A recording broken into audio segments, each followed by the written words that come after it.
अस्सलाम वालेकुम दोस्तों, कबूतरबाजी के राज़ और मुझ के यूट्यूब चैनल, फेसबुक पेज और टिकटॉक अकाउंट से मैं हूं आपका अपना दोस्त नदीम असगर।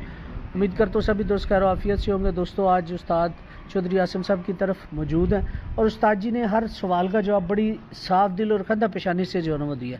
तो अब उस्ताद जी से एक आखिरी वीडियो बनवाने लगूँ कि उस्ताद जी हमें कबूतर उड़ाने का कोई एक फार्मूला, चाहे वो देसी हो, वलायती हो, कुछ भी हो, जिस पे आप बहुत ज़्यादा रिलाय खुद करते हैं, वो हमारे साथ शेयर करें। लास्ट वीडियो है, हाँ जी, पहले एक पैगाम दूंगा, उसके बाद एक नुस्खा बताऊंगा। पैगाम ये है कि जिन्ने भी काबुल उस्ताद ने ना, उन्हों की जिंदियां की जी कदर कर लो। बाद चो मरिया दी तस्वीर चुक चुक के फिरते हो, हर बंदा फलाना उस्ताद बड़ा चंगा है, तो बाद चो याद करते हो काश ये होंदा। इस जिंदगी दे विच फायदा चुक लिया करो तो कदर कर लिया करो भी। तो बड़े बड़े काबुल उस्ताद है ने, बाद चो फिर पछताउन ना फिर बंदे तो पछतावा ही रह जाता। खैर, नुस्खा तुहानूं मैं वो दसन लगा वा जैनवन, तो जिहदे नाल उड्डणगे कबूतर। जिड्डा भी मर्जी मैडिसन वाला नुस्खा होएगा वो बराबर का ही होएगा। कबूतर तुहाडा चंगा होना चाहिए, संभाल चंगी होनी चाहिए। सिंपल नुस्खा दसांगा, सादा जिहा। एक मॉडर्न गोली लवो, 2 डेल्टा कार्ड लवो, थैराग्राम दा चौथा हिस्सा। थैराग्राम केड़ी है? MN बंद हो गई है, कलेजी बंद हो गई है, नीले रंग की आउंदी है थैराग्राम। हाँ, ये हुण नीले रंग की आउंदी है। लम्मी गोली जी पैलीडोल दी हुंदी, इहदी पोटेंसी ज़्यादा है उहदे नाल। ये चौथी पाउणी वो हुंदी ते अद्धी गोली सी। इहनूं मैं कहना हुंदा चॉकलेट।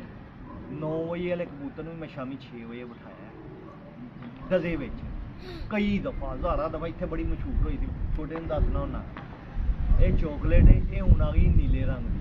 ਇਹਦਾ चौथा हिस्सा पा लेना 35 सीसी दुध ਵਿੱਚ, ठीक है। 2-2 सीसी, जे कोई 9-10 ਵਈ है तो 2.5 सीसी कर देना, 5 सीसी तक कर सकते हो। इस तो ज़्यादा ना करना जुलम ही। तो कबूतर तुहाडा इंशाअल्लाह 5 तो 6 घंटे वध गई पैगा, गारंटी दे नाल। ते जे किते गुलाबी मौसम हो गया तो 9-10 ਵਈ वाले ਠਾਪੇ भी पिछले टाइम ही बढ़न। एडा चंगा है नुस्खा। दोबारा रिपीट कर दिया जी एक बारी। एक मॉडर्न, 2 डेल्टा कार्ड, थैराग्राम जी है चौथा हिस्सा नीले रंग, तो जे कलेजी तो आती नहीं। 35 लीटर 35 सीसी 35 सीसी दुध दुध होवे फुल फैट, माझा दुध होवे फुल फैट हो, यानी क्रीम नहीं तो बाहरों वाला जो है वो ले लो, डब्बे वाला ले लो, वही चंगा है। वो काम चंगा करता है नुस्खा। दियो 2 सीसी देना, 2 सीसी। तो जे कोई बड़ा ही बगैरत कबूतर है, जान लग्या भी सीसी दे दियो, नशा बंद देगा। आज ही सारी दिहाड़ी कर दे, तुसी भी खुश थे, पैसे पूरे हो। चलो, बहुत शुक्रिया उस्ताद जी।